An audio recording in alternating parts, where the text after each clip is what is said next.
په سلامونه مو هرکلی کوم دوستانو، وخت مو په خیر، ستړي مه شئ. د هر څه د مخه باید زه یادونه وکړم دوستانو، زموږ چینل سبسکرایب کړئ او ورسره په خوا کې د بیل نشان ووهئ تر څو زموږ نوي راتلونکي معلومات په اسانۍ ترلاسه کړئ. په لنډ وخت کې په طبیعي ډول د چاغېدو لپاره 4 ګټورې لارې.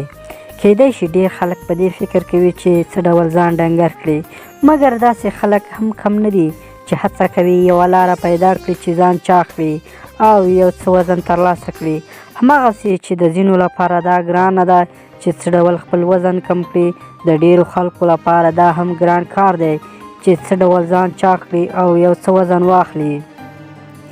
ډېر ساده کار چې کولی شي هغه په خپل دسترخوان کې د وریجو زیاتول دي. په دې معنا چې زیاتې وریجې وخورئ. وریجې ډېره زیاته کالوري لري. په ځانګړي ډول وریجې داسې خواړه دي چې په اسانه موندل کېږي، خوند یې هم ښه دی او یو کس کولی شي پرېمانه یې وخوري. حتی داسې کولی شي چې ښې زیاتې وریجې پخې کړي او څو ځله یې په بېلابېلو وختونو کې وخوري.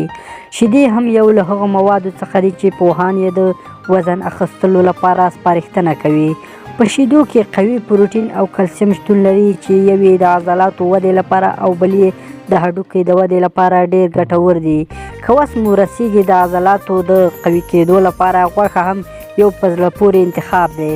سره غوښه ډېر زیات پروټین لري. یو بل څه چې راحت یې کارولی شي کچالو دي.